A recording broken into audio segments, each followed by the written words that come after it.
भारत का चंद्रयान 3 मिशन चांद के गुरुत्वीय क्षेत्र में एंट्री ले चुका है।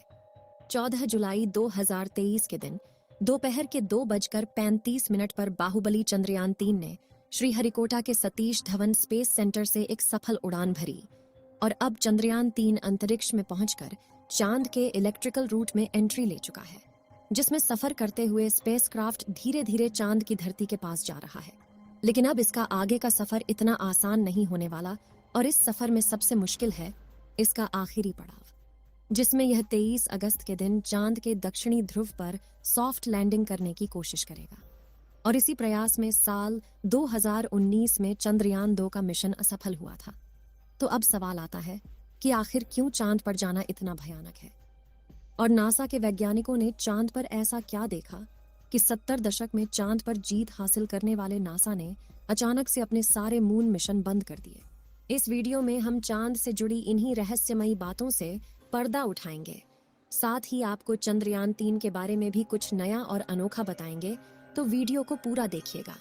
दोस्तों, पृथ्वी से चंद्रमा की पूरी तरह से गोलाई दिखाई देती है। वास्तव में चांद भी पृथ्वी की तरह अंडाकार है। चांद की सतह पर बेहद स्थिर और हल्का वायुमंडल मौजूद है। यह तो आप जानते ही होंगे कि साल 2009 में चंद्रयान 1 मिशन ने चांद पर पानी की खोज की थी। लेकिन आपको बता दें कि चांद की सतह पर पानी लिक्विड फॉर्म में मौजूद नहीं है, बल्कि बड़े बड़े गड्ढों में बेहद ठंडे पत्थरों और बर्फ के रूप में मौजूद है।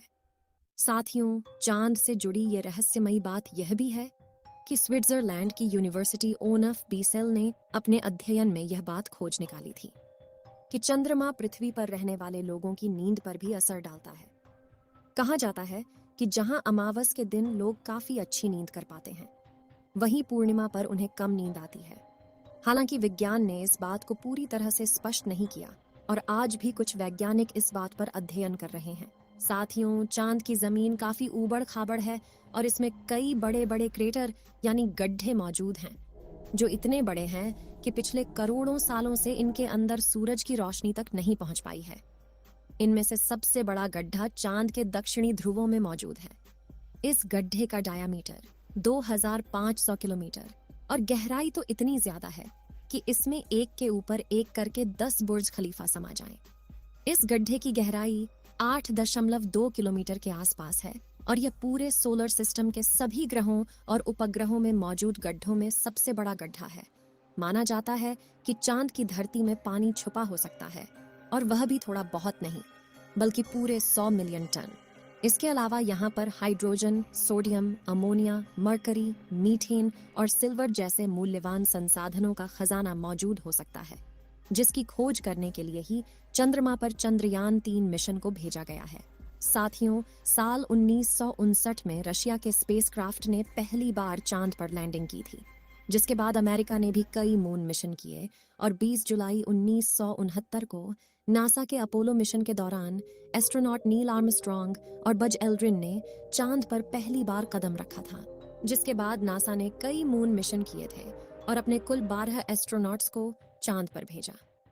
एस्ट्रोनॉट्स ऐसे व्यक्तियों को कहते हैं जो पृथ्वी के वायुमंडल से ऊपर जाकर अंतरिक्ष यानी चांद पर जाकर रिसर्च करते हैं। लेकिन दिसंबर 1972 में अपोलो 17 मिशन के बाद नासा ने अचानक से इंसानों को चांद पर भेजना बंद कर दिया, जिसके लिए उन्होंने कारण दिया कि चांद पर फिलहाल ऐसा कुछ नहीं है जिसकी रिसर्च की जा सके। लेकिन कुछ लोगों का यह भी कहना था कि नासा ने असली कारण को छुपाया है। नासा के द्वारा भेजे गए इन 12 में से कई अंतरिक्ष यात्रियों ने चांद पर कुछ अजीब सी आवाज भी सुनी थी, तो कुछ ने चांद पर बनी अजीब ब्रिज और कूलिंग टावर जैसी रचना को भी देखा था। वहीं चांद की खोज में वैज्ञानिकों को एक सैटेलाइट जैसी रचना भी दिखी थी, और वैज्ञानिकों के मुताबिक इसका अपने आप बनना नामुमकिन है। हालांकि नासा ने कभी इस बात पर आधिकारिक बयान नहीं दिया था, लेकिन नासा के वैज्ञानिकों ने कई बार यह कबूला कि चांद पर एलियन का बसेरा हो सकता है। फिलहाल यहाँ सबसे ज्यादा गौर करने वाली बात यह है कि ये सभी मिशन चांद के उत्तरी ध्रुव पर किए गए थे, जहां पर लैंडिंग करना चांद के दक्षिणी ध्रुव के मुकाबले काफी ज्यादा आसान माना जाता है। लेकिन साल 2019 में भारत के चंद्रयान 2 ने चांद के दक्षिणी ध्रुव पर सॉफ्ट लैंडिंग करने की कोशिश की थी, और अपने इस प्रयास में चंद्रयान 2 का लैंडर विक्रम बुरी तरह से असफल हुआ था। लेकिन आखिर चांद का दक्षिणी ध्रुव इतना खतरनाक क्यों है, आइए जानते हैं। सबसे पहले तापमान की बात करें तो चांद के दक्षिणी ध्रुव में कई ऐसे बड़े बड़े गड्ढे हैं। यानी इस जगह करोड़ों सालों से सूरज की रोशनी नहीं पहुंची, और सूरज की धूप न पहुंचने का सीधा सीधा मतलब है तापमान का ठंडा होना। इसलिए कई बार दक्षिणी ध्रुव का तापमान -230 डिग्री सेल्सियस तक पहुंच जाता है। ऐसे में किसी भी इंसान का स्पेसक्राफ्ट से बाहर निकलना तो छोड़ो, खुद स्पेसक्राफ्ट के लिए भी ऐसे तापमान में काम करना मुश्किल है। इतने कम तापमान में कई बार स्पेसक्राफ्ट पर लगे इंस्ट्रूमेंट चलना बंद हो जाते हैं। यहाँ सूरज की रोशनी न पड़ने की वजह से चांद के दक्षिणी ध्रुव के कई हिस्सों में काफी ज्यादा अंधेरा है, जिस वजह से चांद की ऑर्बिट में घूम रहे नासा, रशिया और चीन के ऑर्बिटल भी वहां के काफी हिस्सों को ठीक से नहीं देख पाए। यानी कि उन हिस्सों में क्या हो सकता है, यह किसी को नहीं पता। ऐसे में वहां जाना सबसे बड़ी चुनौती है। इसके अलावा चांद के दक्षिणी ध्रुव की जमीन उत्तरी ध्रुव से ज्यादा ऊबड़ खाबड़ है। वहीं यहाँ पर कुछ सेंटीमीटर से लेकर 2500 किलोमीटर तक के बड़े बड़े गड्ढे हैं। आपको बता दें कि इसरो के मुताबिक धरती से चांद की दूरी करीब 3,84,400 किलोमीटर है।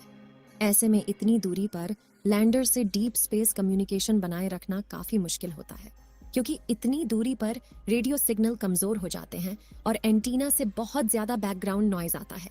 साथ ही अपने कक्षीय गति यानी कि ऑर्बिटल मोशन की वजह से चांद लगातार अपनी पोजीशन बदलता रहता है। ऐसे में तय की गई लैंडिंग साइट पर पहुंचने के लिए लैंडर को भी सही मोशन पकड़े रहना पड़ता है। इसके अलावा चांद पर पृथ्वी से कम ग्रेविटी है और बहुत पतला वातावरण है। साथ ही चांद के दक्षिणी ध्रुव में काफी बड़े बड़े पत्थर और गड्ढे होने के साथ धूल उड़ती है, और ये सभी कारण किसी भी लैंडर को लैंडिंग करने में काफी चैलेंज देते हैं। पिछली बार चंद्रमा की सतह से 2.1 किलोमीटर पर चंद्रयान 2 के लैंडर से इसरो का संपर्क टूट गया था, और इन्हीं में से किसी एक कारण की वजह से वह चांद की सतह पर क्रैश लैंडिंग करके तबाह हो गया था। लेकिन पिछली बार आई मुसीबत से सीख लेकर इसरो ने चंद्रयान 3 के लैंडर विक्रम को पहले से ज्यादा एडवांस्ड और पावरफुल बनाया है। जैसे कि चंद्रयान 2 के विक्रम लैंडर में 5 थ्रस्टर्स थे, लेकिन चारों तरफ सही संतुलन बनाए रखने के लिए चंद्रयान 3 के लैंडर में बड़े और एडवांस 4 थ्रस्टर्स लगाए गए हैं। इसके अलावा इस बार के विक्रम लैंडर में लेग्स को बड़ा और मजबूत कर दिया गया है। साथ ही इसकी फ्यूल स्टोरेज कैपेसिटी को भी बढ़ाया गया है। वहीं उसमें लगे कम्युनिकेशन डिवाइस भी एडवांस तकनीक का इस्तेमाल कर रहे हैं, जिससे इस बार लैंडर इसरो से संपर्क न तोड़े। और सबसे जरूरी बात कि सॉफ्ट लैंडिंग सीक्वेंस को भी काफी हद तक सुधार दिया गया है। इन सभी बदलावों से चंद्रयान 3 के लैंडर को चांद की सतह पर सॉफ्ट लैंडिंग करने में आसानी होगी। साथ ही उन सभी बदलावों को टेस्ट करने के लिए सिमुलेशन चलाकर विक्रम लैंडर की हजारों बार टेस्टिंग की गई है, जिसमें ठंडे तापमान में उपकरण चल रहे हैं कि नहीं,